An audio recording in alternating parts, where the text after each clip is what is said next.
Physics 2212 Lab 3.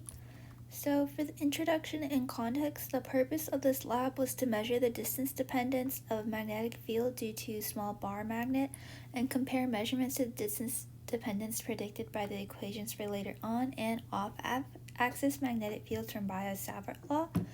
And so the concepts and formulas are that the bar magnets behave like magnetic dipoles and behave similar to electric dipoles. And then we have the Biot-Savart law for the dipole on axis, which is the one pictured on the bottom right. And then we have the distance dependence for magnetic dipole, as well as a general formula for off-axis magnetic field.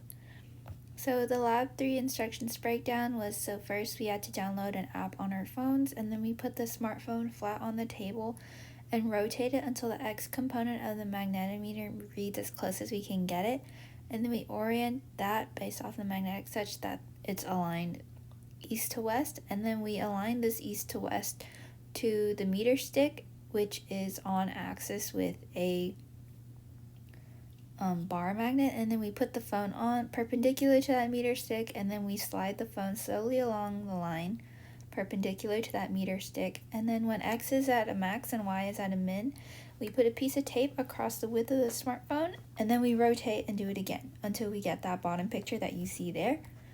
And then, so using this, we then go into the next part of the experiment, where using the experimental setup, we find the distance d perp, for which net magnetic field has magnetic of about 100, and then we record the distance of d perpendicular, and then record value of the y component of Earth's magnetic field in appropriate location on the spreadsheet, which I'll be showing shortly. And then we add a second ruler / meter stick perpendicular to the first one that we've already aligned, and then we find the d perpendicular of the vertical component too. And so some things before I get into the code is that the system is the phone magnetometer, and then the surroundings is everything else. So this was the data that we got, and then I will show why that's important in a second. So this is the calculations in order to find mu in order to run our code. So this is the top equation was the thing given to us in our lab instructions, and then we based that off of the equation that we got from my data here in order to find that mu equals 1.78235. So that launches us into our code. So this beginning portion of the code is our constants, our magnet at the origin, and then the function for the magnetic field that we see down below. And then these are for the arrows showing the magnetic field on the axis. And then these show the perpendicular arrows for the magnetic field that are perpendicular to the axis. And then we have the 45 degrees one, which will be shown in magenta. So this was the graph that I ended up getting.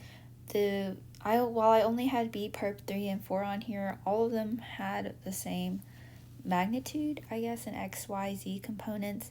And then our D was found to be at 0.232355, and then our B at 45 degrees at distance D was that number, which is represented by the magenta arrow.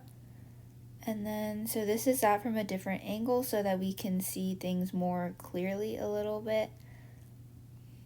And then, so the possible sources of error could be not finding the exact location of the magnetometer, and then external factors affecting measurements. Like I know for me personally, holding my phone steady is very hard. And sometimes I shake, so that could have affected the measurements that we had.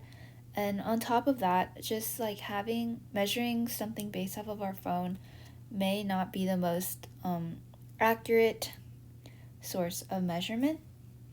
So the what if questions for this week is, what if you hadn't oriented your experiment to compensate for the magnetic north and had laid out your meter stick at some intermediate angle with respect to Earth's magnetic field? And the X and Y values would have changed, and correcting measured fields while input data into the Excel sheet would have been a lot harder than it was, or as much harder than it could be. And then what if we were to stick two identical magnets together end to end and run the experiment again? So it's sort of in my opinion, it sort of works like superposition, so the numbers would double in value, but not exactly double due to the positioning of the magnets, since it would be like one right behind the other, and you could treat it as sort of, I guess, one big magnet. But yeah, and that's all I have.